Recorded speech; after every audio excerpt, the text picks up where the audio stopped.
বিষধর Russell viper সাপ কামড়ালে করণীয়। আসসালামু আলাইকুম ওয়া রহমতুল্লাহি।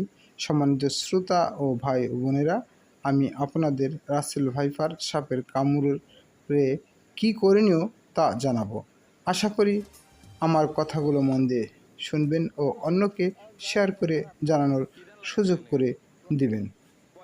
সাম্প্রতিক বছরগুলোতে দেশে বেড়েছে রাসেল ভাইপার সাপের উপদ্রব। বিষধর এ সাপটির দংশনে বিভিন্ন জেলায় মৃত্যুর খবরও পাওয়া যাচ্ছে। বিশেষ করে ক্ষেতের ফসল কাটতে গেলে এ সাপের আক্রমণে শিকার হচ্ছেন চাষিরা। বিশেষজ্ঞরা বলছেন দেশে অন্তত 25টি জেলা থেকে 50টি জেলায় ছড়িয়ে পড়েছে রাসেল ভাইপার।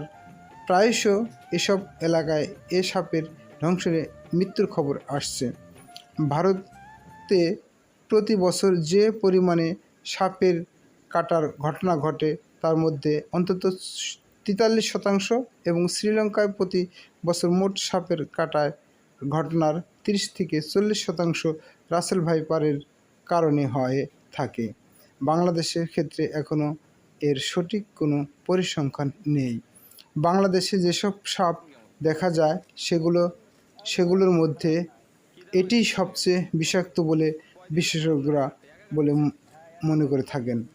সাধারণত কৃষিজমিতে থাকে বলে মানুষ অনেক সময় সাপের গায়ে পা দেন বা না জেনে একে বিরক্ত করেন। তখন রাসেল ভাইপার বিরক্ত বোধ করলে আচমকা আক্রমণ করে বসে। এজন্য ধান খেতে বা গম খেতে কাজে নামার আগে লম্বা বাঁশ দিয়ে জায়গাটি নাড়িয়ে নিতে হবে। বিশেষজ্ঞরা জানান, খেতে নামার সময় গামবুট পরে জিন্সের ট্রাউজার পরে কাজে নামতে হবে। এতে সাপের কামড় খেতে রক্ষা পাওয়া যাবে। এ বিষয়ে রাজশাহী মেডিকেল কলেজ হাসপাতালের অধ্যাপক মোহাম্মদ হাসান তারিক বলেন, রাসেল ভাইপার দংশনের শিকার ব্যক্তি কিডনি দ্রুত অকেজো হতে শুরু করে, শরীর জ্বালাপোড়া করার পাশাপাশি দংশনের স্থানে পচন ধরে। একই সঙ্গে দংশনের শিকার ব্যক্তির রক্ত জমাট বাঁধতে শুরু করে। এসব ক্ষেত্রে দ্রুত চিকিৎসা দেওয়া না হলে আক্রান্ত ব্যক্তিকে বাঁচানো সম্ভব নয়। সাপটির দংশনের শিকার ব্যক্তিদের চিকিৎসার অভিজ্ঞতা উল্লেখ করে চিকিৎসক আরও বলেন, রাসেল ভাইপারের অ্যান্টিভেনম থাকলেও সেটা খুব একটা কাজ করে না। 2015 সালের দিকে আমরা প্রথম রাসেল ভাইপার কামড়ানো রোগী পেয়েছিলাম। সে সময় আক্রান্ত হাত পা কেটেও ফেলেও রোগীকে বাঁচানো যায়নি। তাই সাপটির কবল থেকে বাঁচতে সচেতনতাই কার্যকর পথ। রাসেল ভাইপার সাপের দংশনে করণীয় সম্পর্কে চট্টগ্রাম বিশ্ববিদ্যালয়ের সুপার নিউমেরারি অধ্যাপক মোহাম্মদ ফরিদ আহসান বলেন, কামড়ে যদি দাঁত বসে যায় তাহলে ক্ষতস্থানে ওই জায়গাটি সহ উপরে নিচে খানিকটা জায়গা নিয়ে হালকা করে ব্যান্ডেজ দিয়ে পেঁচে দিতে হবে। নড়াচড়া করা যাবে না। রোগীকে সাহস দিতে হবে। হাঁটা চলা একেবারেই বন্ধ করে দিতে হবে যাতে রক্ত চলাচলটা একটু কম হয়। এভাবে যত দ্রুত সম্ভব হাসপাতালে নিয়ে যেতে হবে।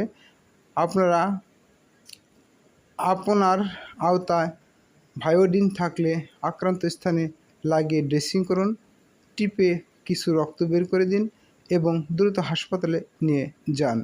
অধ্যাপক মোহাম্মদ ফরিদ আহসান আরও বলেন, গ্রাম অঞ্চলের কোথাও যদি গাড়ি না পাওয়া যায় তাহলে মোটরসাইকেলে রোগীকে চালক ও আরেক আরোহীর মাঝে বসিয়ে নিতে হবে যাতে একটু দ্রুত হবে।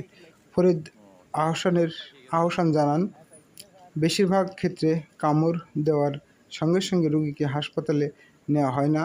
অনেক দেরি হয়ে যায়। তখন এটা একটা বড় বিষ হয়ে দাঁড়ায়।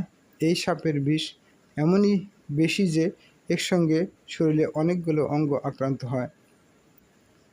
RTV অনলাইন গুগল থেকে সংগৃহীত।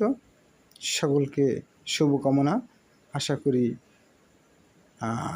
রাসেল ভাইপার সাপের কামড়ে কী করণীয় তা বুঝতে পেরেছেন এবং এটা সকলকে শেয়ার করে জানিয়ে দেবেন।